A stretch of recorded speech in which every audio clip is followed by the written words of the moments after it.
খোয়াই জেলা হাসপাতালে ব্লাড ব্যাংকের বর্তমান সময়ে রক্ত সংকট চলছে।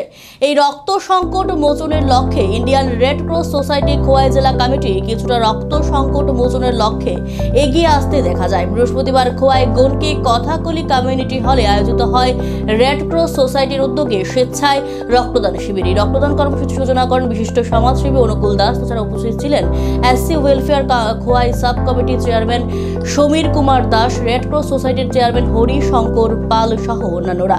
এই রক্তদান শিবিরে 20 জন রক্তদাতা রক্তদান করেন। রক্তদান একটা মহৎ কাজ। রক্তদান করা এটা আমাদের মানবিক একটা কাজ বলে আমি মনে করি।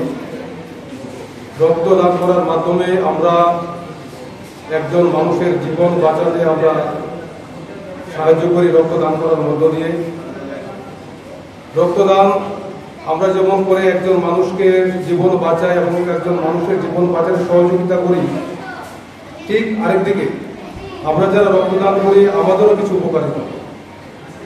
রক্তদান একটা মহৎ কাজ আমরা সবসময় জানি, কিন্তু যারা আমরা রক্তদান করি না বা করি আমরা অনেকে জানি না যে রক্তদান করলে আমাদের কি।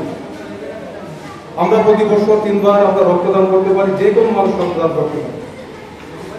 বছরে 3 বার রক্তদান করলে আমাদের শরীরে যে বিভিন্ন কণিকা রয়েছে সেগুলি প্রাণবন্ততা বাড়ে এবং রক্তদান করলে কণিকার সংখ্যা সেখানে বাড়ে এবং রক্তদান করলে 48 ঘন্টার মধ্যে আমরা যে রক্তটা দিই সেই ঘাটতিটাও আমাদের পূর্ণ হয়ে যায়। এবং এই রক্তদান করার মধ্য দিয়ে আমরা যারা রক্তদান করি আমরা কিন্তু কিছু খুব ঝুঁকিপূর্ণ কিছু আমাদের শারীরিক রোগ থেকে আমরা রক্ষা করতে, যেমন হার্ট অ্যাটাক, এর থেকে আমরা রক্ষা পেতে পারি এই রক্তদানের মধ্য দিয়ে। আমাদের শরীরের আনুষঙ্গিক বিভিন্ন উপকারিতা এই রক্তদানের মধ্য দিয়ে।